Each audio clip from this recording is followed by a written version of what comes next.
Welcome to our second video on the series of the book of Zechariah, chapter 2, the Lord who protects. Today, we're going to talk about chapter 3, and I want to do a brief summary of the whole chapter.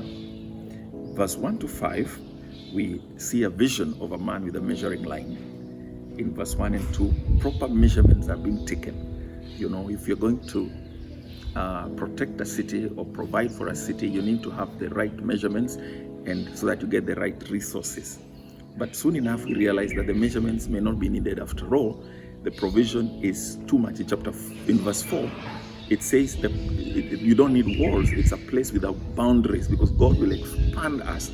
God will expand you, will protect you. There will be a multitude of livestock and people. And then in verse 5, God will be a wall of fire around the city and around your life and your family. Verse 6 to 9, it's a call to leave Babylon. We are told to flee from the land of the north, from Babylon, and to come back to the place where the Lord is. In verse 8, it says that he who touches you touches the apple of his eye, and God will fight. In fact, verse 9 says God will shake his hand against anybody who touches the apple of his eye. In verses 10 to 13, we have God's assurance of his presence among his people. So we are called to rejoice and sing in verse 10. And in verse 11, we are told that many nations will be joined to the Lord, and then he will dwell in our midst again, after he returns. In verse 12, God will make Judah his inheritance, and he will again choose Jerusalem. Verse 12 ends by telling us that we ought to be silent, for God is aroused from his holy habitation. So we have 4 questions we would like to address here. Number 1, what does God's protection look like? 2, what is God's role in securing our protection? 3, what is our role in securing our protection? What is our role in securing God's protection? And number 4, what benefits accrue from God's protection? So the first question, what does God's protection look like? To answer this question, we need to remind ourselves that in chapter 1, God says he will return when we return. And we said that God had left Jerusalem. One of the things that happened when he left is that the wall of the city was broken. In other words, the protection went. 2 Kings 25 verse 4 says this.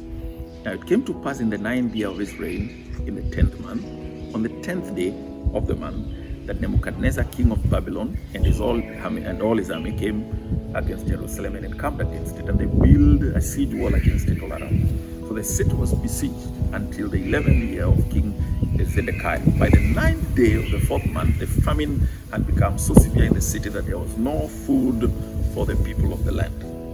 Okay, in verse 4, then the city wall was broken through, and all the men of war fled at night by the way of the gate between the 2 walls, which was by the king's garden, even though the Chaldeans were still encamped all around against the city.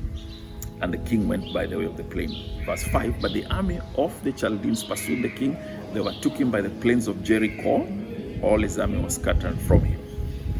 And verse 7, they killed the sons of Zedekiah before his eyes, put out the eyes of Zedekiah, bound him with bronze fetters, and took him to Babylon.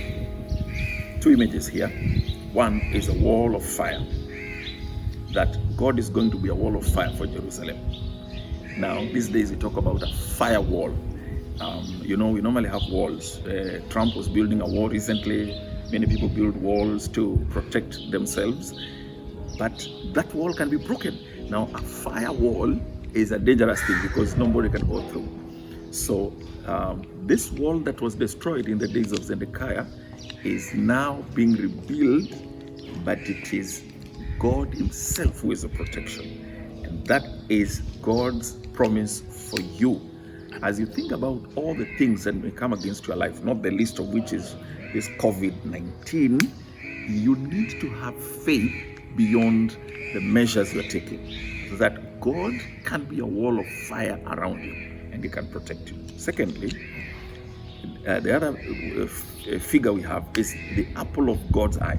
It says that God, we are going to be as God's apple of his eye, and therefore that means great protection.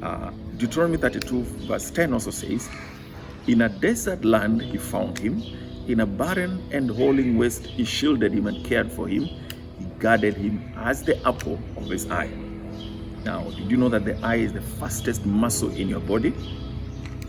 Did you also know that a blink typically lasts 100 to 150 milliseconds to protect the pupil, which is the apple of the eye? Now, if you are God, you cannot allow somebody to touch your eye. And God says that He has placed you at the apple of His eye, so that if somebody is going to get to God's eye, He'll have to get you. God cannot allow somebody to get you, because that would mean that He is not protecting you. God protects you as the pupil. And you see, to get to God's pupil, He will fight you off.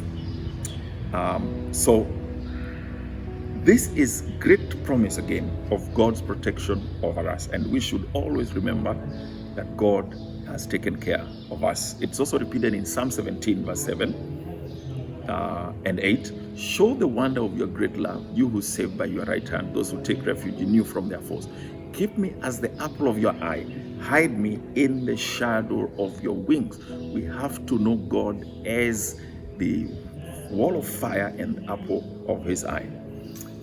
No, we are the ones who are the apple of His eye. God Himself is the wall of fire around us. Number 2, what is God's role in securing our protection? Verse 9 says that God will shake His hand against our enemies. God is able to just shake His hand. If God shakes His hand, my friend, and your enemies around, they're going to die, they're going to be finished. In verse 12, God will take possession of Judah and Jerusalem. Your home will become God's home. But verse 13, God is aroused from His holy habitation. It's like God was asleep and He noticed that somebody is messing up with His children. God, believe it or not, will fight for you.